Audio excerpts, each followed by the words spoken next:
after yesterday's shooting in Michigan have been killed at the hands of the police. Roughly 250 of those were white, 123 were black, 60 or so Hispanic, and yet a smaller number was other minorities, other races. Unknown. Right. They don't know. And I listened to Mayor Giuliani over the weekend, and I think there are a number of people that will take issue with a lot of his interview. But the one thing that I particularly found moving was that his belief that more people of color die at the hands of other people of color than by the police by several factors. That's true. I believe that's true, and that no real discussion of. But in large part, though. I believe that's true. That no real conversation about the livelihood and allow the ability to pursue happiness in this country can really take place before you take that into consideration. The bottom line here is that black people are afraid of the police. That is something that I think white people in this country really need to understand. It starts at a very, very young age for most black people. I remember growing up as a child in Bessemer, Alabama, which is a suburb of Birmingham. My grandmother telling my grandfather, "Be careful as you drive through Midfield," because Midfield had a reputation that if you committed the crime of driving while black, you were most likely going to get pulled over for whatever reason. And if you said something the wrong way, if you're lucky, you got to go to jail. If you didn't, you got to go to the hospital. So there's a fear and a fear, not a fear and loathing, but a fear of the police. And and that just because we're living in the 21st century and we have the advent of technology and body cams and cell phone cameras doesn't make that, and that people are honestly, people like David Brown in Dallas and other police officers who are really good guys for the most part. We're talking about a small percentage of cops that are bad. Just because they're trying to do things the right way doesn't make memories and tradition of being fearful go away. Well, let me ask you this doesn't question. happen. No, but let me ask you this question: is when we look at understanding the historical precedents that's set in the black community in their relationship with law enforcement, when you look at the statistics, more whites were killed at the hands of law enforcement than blacks, by a 2-to-1 margin almost. We don't hear those statistics when we look at the leadership of a lot of your major urban police departments. You look at Dallas, you look at Atlanta. You see two very prominent black police chiefs who are engaged in community policing.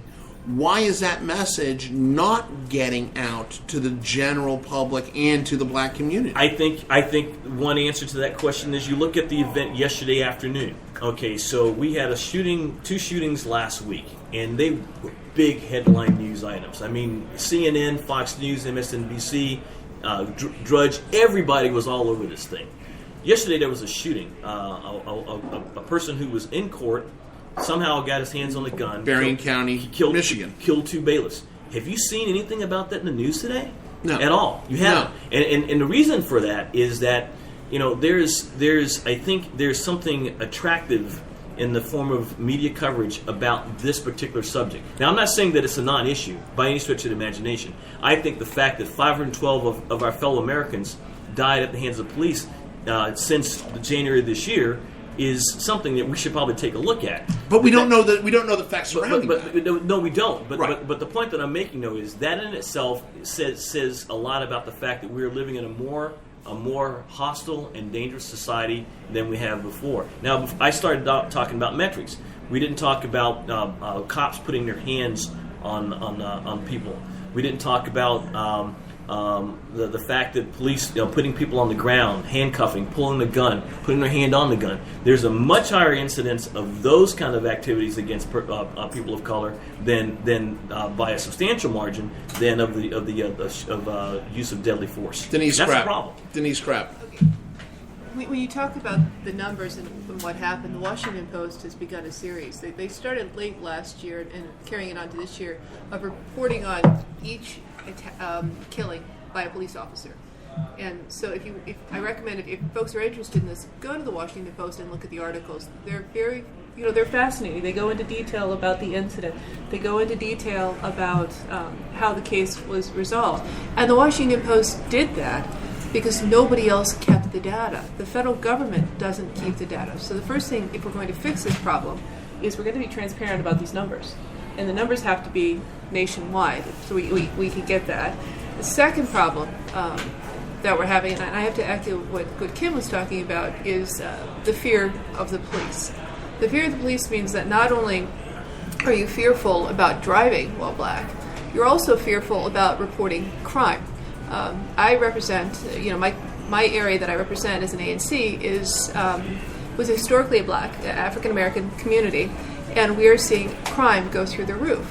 But I'm struggling to get my residents to report this because they're fearful of not only reporting it to the police, but they're fearful of the backlash of reporting it to the police. And so that's the second part to overcome, is what crime does occur within the African American community, is reporting it, because absent the report, it's not going to be solved. Right. Yeah, Dan Lipner. Well, there are a couple of things. So everything that we're all agreeing here, which makes for an interesting, since we're all thoughtful folks, but what Admiral Ken was saying about the numbers of people who, for lack of a better phrase, live to talk about what happened wrong. Yes, there is no racial disparity as far as those who were killed at the hands of police. It's actually, and that number more specifically is directly proportioned to those arrested for crimes, as I understand the data that was collected. But the other data, and this is a statement that I've made before, there's not a single African American male that I know that is a friend of mine, and some of them have some pretty impressive credentials, that has not had what I will generously say is an unfortunate run-in with law enforcement. That if, when push comes to shove, I would more likely believe my friends, not because they're just my friends, but because I know their backgrounds, than I would the claims of the law enforcement at the time. But beyond that, at things that can be handled at a more macro level, and this is going back to Mayor Giuliani's comments this weekend, and he was on, I forgot which talking head show he was on. CBS, he was on two, CBS and CNN. Yeah. And one of the things that I found most troubling is the phrase, their community or black communities and the police. As though the police belong to, and I know we're not a visual presence, but I'm a white male, as though the police belong to me and my community, and the black community is somehow other and not also my community. And just that language alone I find problematic. And political leaders, and admittedly Mayor Giuliani is no longer in office, but the inability to see everyone as us is part of that problem. Yeah, but Bob Hines, I mean, going back historically, when we look at the Hispanic community, when we look at the black community, when we look at even the Asian community or the Far Eastern community of Indians, these are people that claim their community. They're very proud about their community. They're very proud about their racial and religious sector. When Mayor Giuliani makes a comment about their community, is it, in your opinion, a inflammatory statement, or is he just stating what has been prevalent historically? Bob first, then I'll go to Ken. Well, to me, we are a nation of many ethnic backgrounds all over the place, and we have got to be. We need to understand that we're all in it together.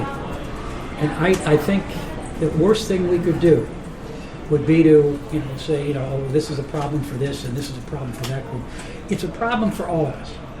We have got to find a way to help the public as the whole, all of us. We have got to find a way to deal with our problems within our own neighborhoods and our own groups and our own personalities. We have got to find ways to bring people together rather than, defending yourself and defending your own little bailiwick, so to speak. I think we have got to find a way to realize we are one nation with many backgrounds and many religions and cultural stuff and educational levels and everything else. It's a very complex problem. A lot of it would be resolved if we had more jobs for the kinds of people who need jobs and are out there looking for jobs. They're young. They don't have any money. They don't know what they're doing, every day. And they're not bad people, but they're just people who are frustrated. And sometimes they get carried away. Admiral Ken. So I spent a good amount of time this weekend talking to my future brother-in-law, and he gave me something that I thought is just perfect answer to something that Denise brought up. We are a metric society. So Dan and I talked about the Washington Post and the New York Times reports. And the numbers, if properly registered and looked at earnestly, they tell an interesting story. And part of the problem I think that we have is that the Justice Department, in the case of Denise's area of town, and even the Department for the Washington D.C. Police Department, getting crime statistics, just getting information out to people, so you can start saying, you know what, yeah, you may have an issue with this, but you don't have an issue with that. That's the first thing. We need to do a much better job of pushing our elected officials into making sure that they're at least a catalog and the stuff, so that we can start looking at this and figure out exactly how to solve the problem. The second thing I will say is Mayor Giuliani's comments. I didn't find it, his issue with regard to the division between who has a police force or who doesn't have a police force nearly as problematic as Mayor Giuliani basically saying, if I were a black dad, I would tell my kid this. Mayor Giuliani respectfully has no idea what he would tell his kid if he were a black dad, because he's never walked in those shoes, just like I have no idea what I'd tell my kid if you're a white kid. It's a big deal. And in every one of these situations, 9 times out of 10, I'm picking up the phone and calling my son, and I don't have to do it with the daughter now because she's living with me. But I say the same thing. The only place for you to confront a police officer is in court with my lawyer. And the fact that I have to say that, is not a good thing. Dan Limner, you got a question from online. Yeah, so I post every week that we're going to be live. So from Martin Zimmerman, I had the question, gun control legislation possibly on the table, or are we still beholden to the NRA? Is that partially related to this issue? We were going to talk about that in the second half hour, but yeah, there's a whole litany of issues here that come up. Everybody's finger pointing. Gun control advocates versus the Second Amendment rights folks. The gun control issue is obviously something. Had there been sensible gun control, would the assailant in Dallas have been able to do what he did? There's a lot of issues that are raised over the incidents over the past week or so. Well, I think the question is particularly relevant on two fronts.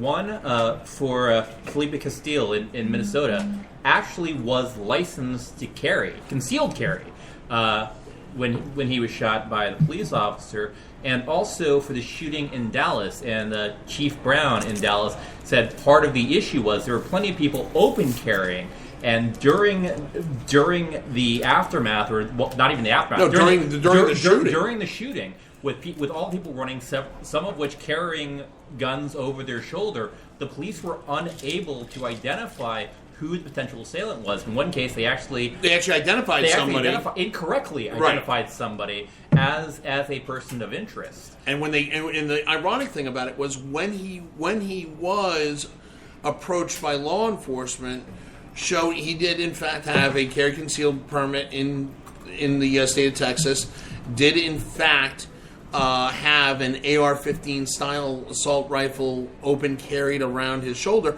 But the ironic thing is, when the shooting was going on, he actually gave his gun to a police officer who didn't have a long gun to fight back, which I thought was an incredible story that we haven't seen a lot of coverage on that, and I think we'll see that down the river.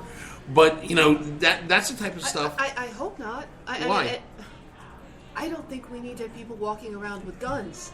It- Let's put it bluntly. And not only do I think but if we're getting to the point where we have to hand over the guns to the police so they can shoot back, that's